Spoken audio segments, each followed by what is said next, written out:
I need some makeup, anything?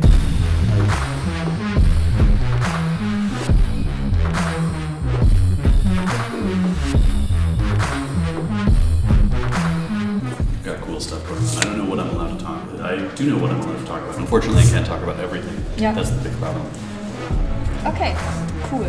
Then we're set for today.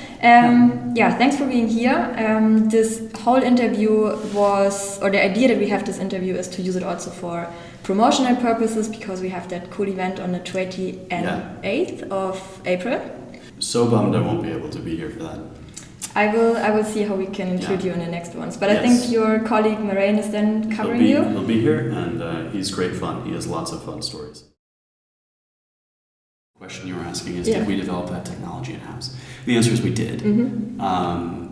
Mostly because I love making hardware. Yeah. And I was not about to let someone else do it, because that's the fun part. Yeah, I see. But now, I mean, you're now working in an agency, but you also know exactly how it is to develop in-house. Yeah. What would you do it again? That you start working on your own product, or would you outsource it now with all the experience that you gain? I think, like, really a balance would be perfect for me personally, because I like to be very hands-on in stuff and how things are done. If I were starting a company and I had lots of money, which, let us be frank, entrepreneurs often do not, I would probably do the first 20% myself, the kind of the prototyping bits, because I love that part, and then I would hand it over to a design agency. Okay.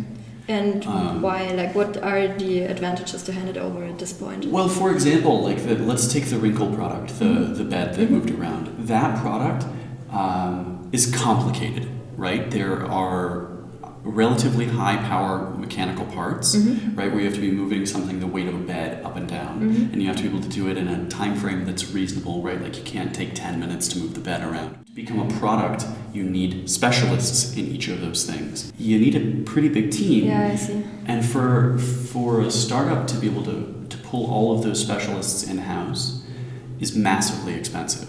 Like, that's where the economic balance comes out also, because you don't need those people to be full-time. A designer is going to design the thing and it's going to look beautiful, and then they're done. Yeah. So to have you that person on staff doesn't make sense in a startup. Same thing with your PCB designer. Yeah. They do it once. Yeah. So you would say it's then cheaper to actually outsource it to an agency, because you don't need to hire them full time. Unless you have someone who is both a generalist and likes to go through the entire spectrum of product life on each of those specialties.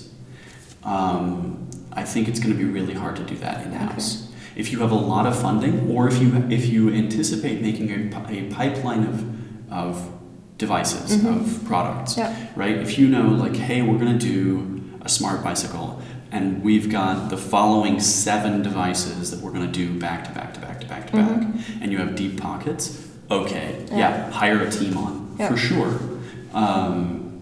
It depends on your business plan. If you're a single product company, as Wrinkle was,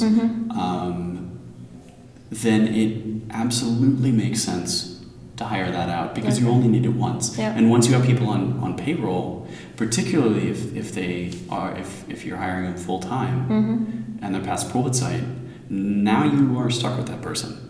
Whereas with a design agency, you are never stuck with us. At any moment, you could be like, we'll pay you for all the work you've done so far, and we're done. Yeah. Right? But please pay us for all the work we do.